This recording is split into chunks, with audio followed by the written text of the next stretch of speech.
Hello students, कैसे हैं आप? मैं आशा करता हूँ आप अच्छे होंगे। ये आज मैं आपके लिए लेकर आया हूँ यूपी बोर्ड परीक्षा 2026 अर्थशास्त्र यानी इकोनॉमिक्स का पेपर, जो आज यानी कि 24 फरवरी 2026 को हुआ है, जिसका कोड है 329 DI। 100 नंबर का क्वेश्चन है। इसका जो पूर्णांक है 100 अंक का है। और आज हम पहले इसके बहुविकल्प प्रश्न करेंगे, और जो मैंने आपको क्वेश्चन कराए थे इससे संबंधित, उससे हम बात करेंगे। मैंने लिखा हुआ, उनका एनालाइज किया हुआ है। काफी सारे क्वेश्चन ऐसे हैं जो रिपीट हुए हैं 2024 और 25 के पेपर से। तो पहले हम जो मल्टीपल चॉइस क्वेश्चन है उन्हें करते हैं। तो पहला प्रश्न है आपका, जब मांग वक्र एक्स अक्ष के समांतर होता है तो मांग की लोच होगी, कैसी होगी? ए 1 के बराबर, बी 1 से अधिक, और सी 1 से कम, और डी अनंत। तो इसने पहले ए लगाया है और फिर डी लगाया है, और जो इसका ऑप्शन डी वाला एकदम राइट है। तो इसका ऑप्शन से हो जाएगा डी, अनंत। आगे चलते हैं नेक्स्ट क्वेश्चन पर। क्वेश्चन नंबर 2, निम्नलिखित में से कौन सा वक्र आयताकार अति परवलय आकार का होता है? ए औसत स्थिर लागत वक्र, बी कुल स्थिर लागत वक्र, सी कुल परिवर्तनशील लागत वक्र, और डी औसत परिवर्तनशील लागत वक्र। तो इसका ऑप्शन से हो जाएगा ए, स्थिर यानी औसत स्थिर लागत वक्र। इसका ये सही था। आगे चलते हैं। क्वेश्चन नंबर 3, दीर्घ काल में पूर्ण प्रतियोगिता के अंतर्गत एक फर्म सदैव अर्जित करेगी, क्या करेगी?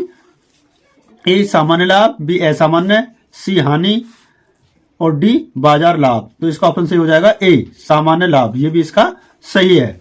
आगे चलते हैं। क्वेश्चन नंबर 4, अधिमान वक्र विश्लेषण के अनुसार एक उपभोक्ता संतुलन प्राप्त करता है जब A MRS XY equal PX upon PY, B MRX XY greater than PX upon PY, C MRS XY less than PX upon PY, और डी उपरोक्त में से कोई नहीं। तो इसका ऑप्शन सही होगा ए, जो इसने लगा रखा है, बिल्कुल सही है इसका। मतलब अभी तक इसके सभी मल्टीपल चॉइस क्वेश्चन बिल्कुल सही हुए हैं। आगे चलते हैं क्वेश्चन नंबर 5 की तरफ। पैमाने का प्रतिफल संबंधित है ए अति अल्पकाल से, बी दीर्घकाल से, और सी अल्पकाल से, और डी उपरोक्त में से कोई नहीं। तो इसका ऑप्शन सही हो जाएगा दीर्घकाल से। इसका ये भी सही है। आगे चलते हैं क्वेश्चन नंबर 6, यदि सीमांत बचत प्रवृत्ति का मान 0.75 है तो सीमांत उपभोग प्रवृत्ति का मान क्या होगा? ए 0.05, बी 0.75, सी 1, और डी 1.25। तो इसका ऑप्शन सही होगा ए, 0.25। आगे क्वेश्चन नंबर 7 क्या है? एक देश में निम्न में से कौन सा एक केंद्रीय बैंक का कार्य नहीं है? तो कौन सा नहीं है? ऑप्शन नंबर ए साख सृजन, बी साख नियंत्रण, डी मुद्रा पूर्ति का प्रबंधन, और डी विदेशी मुद्रा का नियमन। तो इसका ऑप्शन सही हो जाएगा ए, साख सृजन। आगे चलते हैं क्वेश्चन नंबर 8 की तरफ। Question number 8, the general theory of employment interest and money के लेखक का नाम है? J.M. Keynes, B Alfred Marshall, C Adam Smith, और डी इरविंग फिशर। तो इसका ऑप्शन सही हो जाएगा, इसने देखो चेंज किया है, तो इसका ए वाला सही होगा, J.M. केन्स। आगे चलते क्वेश्चन नंबर 9, अदृश्य निर्यात का अर्थ है, क्या है? निषिद्ध वस्तुओं का निर्यात, वस्तुओं का निर्यात, सी सेवाओं का निर्यात, और डी पूंजी का निर्यात। तो इसका सही ऑप्शन हो जाएगा सी, इसका ही सही है, सेवाओं का निर्यात। क्वेश्चन नंबर 10, किसी देश का भुगतान संतुलन सदैव रहता है? ए संतुलित, बी असंतुलित, सी धनात्मक संतुलित, और डी दिए गए में से कोई नहीं। तो इसका ऑप्शन सही हो जाएगा ए, संतुलित यानी बैलेंस रहता है। तो ये आपके 10 मल्टीपल चॉइस क्वेश्चन है। आप कमेंट करके बताएंगे कि आपके कितने सही हैं और कितने गलत हैं। तो आगे चलते हैं हम क्वेश्चन नंबर जो है आपका 11 वेरी शॉर्ट से। गुणांक क्या है समझाइए। औसत उपभोग प्रवृत्ति यानी एपीसी और सीमांत उपभोग प्रवृत्ति एमपीसी में अंतर स्पष्ट कीजिए। राजकोषीय घाटा क्या है समझाइए। जो आपके जो प्रीवियस ईयर के पेपर हैं उन्हीं में से काफी सारे क्वेश्चन आए, जिनमें question number 14 same to same question आया 2024 से। समष्टि अर्थशास्त्र क्या है यानी कि व्हाट इज मैक्रो इकोनॉमिक्स, ये 24 में से आया है। इसी वजह से मैं आपको अभी प्रोवाइड कराए थे 2024-25 का पेपर। तो आगे का जो भी आपका अकाउंट्स का पेपर होगा या व्यवसायिक अध्ययन का पेपर होगा, तो आप 24-25 के पेपर को अच्छे से रिवाइज करके जाए। कई सारे क्वेश्चन अभी आगे आएंगे जो सेम टू सेम आए हैं। आगे 15 पर राजस्व व्यय और पूंजीगत व्यय में अंतर स्पष्ट कीजिए। आगे चलते हैं क्वेश्चन नंबर 16। एक फर्म के पूर्ति वक्र के निर्धारक तत्व क्या हैं। अब देखिए, अब मैं आपको दिखाता हूं काफी सारे क्वेश्चन है जो बिल्कुल सेम टू सेम आपके उसमें से आए हैं। प्रतिस्थापन की सीमांत दर से आप क्या समझते हैं 17 क्वेश्चन नंबर। पूर्ण प्रतियोगिता की प्रमुख विशेषताएं 24 से सेम टू सेम क्वेश्चन आया है।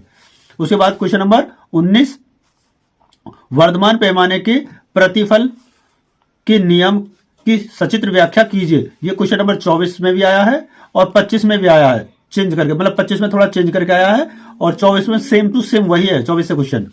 आगे मुद्रा पूर्ति को नियंत्रित करने के मात्रात्मक उपकरणों का वर्णन कीजिए। क्वेश्चन नंबर 21 चित्र की सहायता से समग्र मांग में परिवर्तन का आय और उत्पादन पर प्रभाव की व्याख्या कीजिए। यह भी आपका प्रीवियस ईयर से आया हुआ क्वेश्चन है। नंबर 22 भुगतान संतुलन किसे कहते हैं, इसकी प्रमुख विशेषताएं बताइए। ये 25 में सेम टू सेम क्वेश्चन आया है। आगे क्वेश्चन नंबर 23 जो आपके 10 नंबर वाले हैं, राष्ट्रीय आय को परिभाषित कीजिए, उसे मापने में कौन कौन सी कठिनाइयां आती हैं, व्याख्या कीजिए। तो हमारा क्वेश्चन थोड़ा चेंज करके आया है, 25 में से आया है। उसके बाद ये क्वेश्चन 25 में आया हुआ है, इसके साथ अथवा में जो है राष्ट्रीय आय को मापने की किसी विधि की विवेचना कीजिए। तो मतलब वहां कई सारी विधियां पूछी है, यहाँ किसी एक विधि के बारे में पूछा गया। तो क्वेश्चन ये 24 दोनों क्वेश्चन 25 से आए हैं। आगे चलते हैं क्वेश्चन नंबर 24 अधिमान वक्र की विशेषताओं का वर्णन कीजिए, उपभोक्ता के संतुलन को चित्र में दिखाइए। उसके बाद इसमें ये जो क्वेश्चन नंबर इसका अथवा वाला है, मांग की कीमत लोच किसे कहते हैं, लोच मापन की प्रतिशत प्रणाली की व्याख्या कीजिए। मतलब 25 में ये क्वेश्चन आया है, वहां डिटेल में पूछा गया है। आगे क्वेश्चन नंबर 25 अल्पकालीन उत्पादन फलन क्या है, अल्पकालीन उत्पादन फलन के तीनों नियमों का सचित्र वर्णन कीजिए। या अथवा में जो क्वेश्चन आया है ये 25 से आया है, कुल लागत, कुल स्थिर लागत, कुल परिवर्तनशील लागत, औसत लागत तथा सीमांत लागत की व्याख्या कीजिए, चित्र का प्रयोग कीजिए। तो ये क्वेश्चन भी आपका 2025 में आया है, सेम टू सेम वहीं से वैसे ही आया है। तो इसी वजह से मैं आपसे कहता हूं कि आप जो प्रीवियस ईयर के पेपर हैं उन्हें अच्छे से रिवाइज करें, उनके सभी क्वेश्चनों को पढ़ के जाएं, जिससे आप क्वेश्चन करते हैं सेम क्वेश्चन आ जाता है तो आपके अंदर कॉन्फिडेंस आता है, जिससे आपका पूरा पेपर बहुत अच्छा जाएगा। तो इस बार थोड़ा सा चेंज हुआ, पहले जो पेपर आता था उसमें 27 क्वेश्चन थे, इस बार क्वेश्चन पेपर में कितने क्वेश्चन आए हैं 25। और यहां हमारे ये 10-10 नंबर के तो सेम है, लेकिन जो आपके जो वेरी शॉर्ट आते थे, जो 3 नंबर के आते थे, वो इस बार 4-4 नंबर में आए हैं। तो ये इस बार चेंज हुआ है थोड़ा।